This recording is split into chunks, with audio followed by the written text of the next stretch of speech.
Diabetes friendly, ಮೂಳೆ strong ಆಗೋಕೆ, digestive health ಸಪೋರ್ಟ್‌ಗೆ, ಹೃದಯದ ಆರೋಗ್ಯ ಕಾಪಾಡ್ಕೊಳ್ಳೋಕೆ ಈ ಗೋರಿಕಾಯಿ ಪಲ್ಯನ ಸೇವ್ ಮಾಡ್ಕೊಂಡು ಒಂದ್ಸಲ ಟ್ರೈ ಮಾಡಿ. ಹರಳೆ ಮೇಲೆ ಒಂದ್ ಹಿಡಿ ಕಡಲೆ ಬೀಜ ಹಾಕೊಂಡು ಫ್ರೈ ಮಾಡ್ಕೋಬೇಕು. ನಂತರ ಇದನ್ನ ಒಂದ್ ಪ್ಲೇಟ್‌ಗೆ ಹಾಕೊಳ್ಳೋಣ.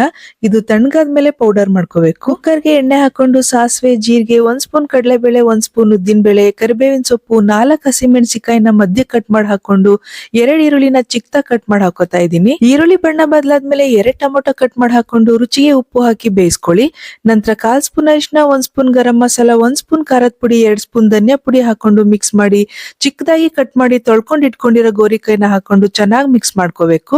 ನಂತರ ಅರ್ಧ ಲೋಟ ನೀರ್ ಹಾಕಿ ಮಿಕ್ಸ್ ಮಾಡಿ ಲಿಡ್ ಕ್ಲೋಸ್ ಮಾಡಿ 2 ವಿಷಲ್ ಬರಿಸ್ಕೋಬೇಕು. ನಂತರ ಹುರಿದಿಟ್ಕೊಂಡಿರೋ ಕಡಲೆ ಬೀಜದ ಸಿಪ್ಪೆ ತೆಗೆದು ಮಿಕ್ಸಿಗೆ ಹಾಕೊಂಡು 8 ಇಕ್ಳು ಬೆಳ್ಳುಳ್ಳಿ, ಅರ್ಧ ಸ್ಪೂನ್ ಖಾರದ ಪುಡಿ ಹಾಕೊಂಡು ಪುಡಿ ಮಾಡ್ಕೋಬೇಕು. ನಂತರ ಇದನ್ನ ಬೆಂದಿರೋ ಗೋರಿಕಾಯಿಗೆ ಹಾಕಿ ಜೊತೆಗೆ ಕೊತ್ತಂಬರಿ ಸೊಪ್ಪು ಹಾಕಿ ಮಿಕ್ಸ್ ಮಾಡ್ಕೊಂಡ್ರೆ ಹೆಲ್ದಿ ಆದ ಸಖತ್ ಟೇಸ್ಟಿ ಗೋರಿಕಾಯಿ ಪಲ್ಯ ರೆಡಿ ಆಯ್ತು. ಈ ರೆಸಿಪಿ ಇಷ್ಟ ಆದ್ರೆ ಲೈಕ್ ಮಾಡಿ, ಸೇವ್ ಮಾಡ್ಕೊಂಡು ನೀವು ಒಂದ್ಸಲ ಟ್ರೈ ಮಾಡಿ.